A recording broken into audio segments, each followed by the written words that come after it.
दिन का आगाज़ अल्लाह ताला के पाक और बाबरकत नाम से। दुआ अपने लिए भी किया कीजिए और दूसरों के लिए भी।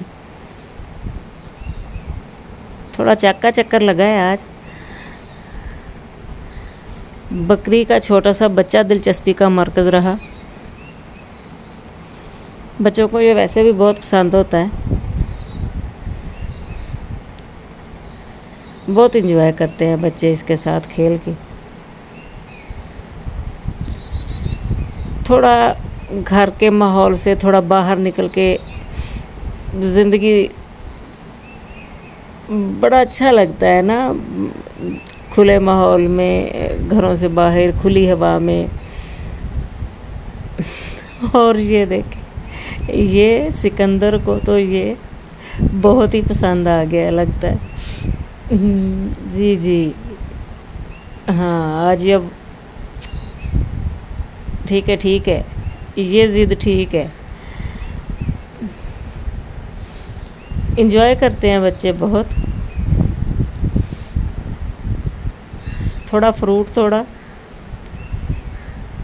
मीठे हैं आजकल, इन मीठों का मौसम चल रहा है। मौसमी अभी थोड़े कच्चे हैं लेकिन फिर भी चलते हैं। जल्दी वापसी हो गई आज। घर आए तो मेहमान आई हुई थी, उन्होंने सिस्टर ने दलिया बनाना था, उन्होंने चक्की है हमारे घर, तो अक्सर लोग दलिया बनाने भी आ जाते हैं। घर का दलिया अच्छा लगता है, उन्होंने दलिया बनाया। बेटा था उनका साथ, बहुत शरारती है।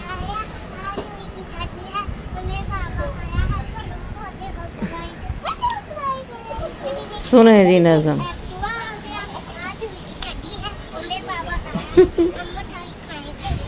इसके ऐसे ही काम होते हैं। आज की कुकिंग वीडियो शुरू करते हैं। आज मैं बनाने जा रही हूँ दाल करेले। ये मेरी सास अम्मी की रेसिपी है।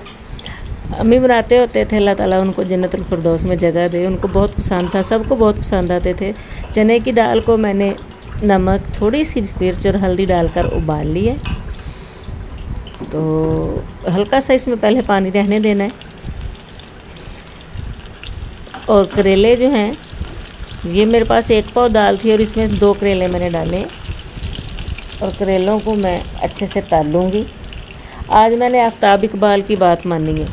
आफ्ताब इकबाल कहते हैं कि करेले को पहले धो ले, काटने के बाद नहीं धोना चाहिए वरना करेला ज़्यादा कड़वा हो जाता है। देखते हैं जी आज क्या बनता है। आफ्ताब इकबाल सच बोलते हैं, ये झूठ कहते हैं।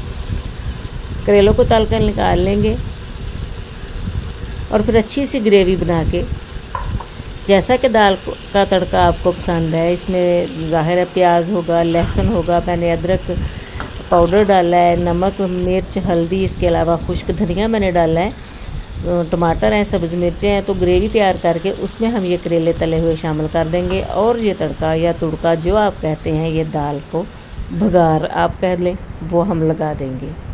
और ये इतनी मज़े की दाल बनती है। और करेला वाकई कड़वा नहीं बना है। मज़ेदार सी रोटी के साथ इसे एंजॉय करते हैं। आफ्ताब इकबाल साहब सच कहते हैं, करेले को पहले धो के सुखा लें और बाद में काटें तो करेला कड़वा नहीं बनता है।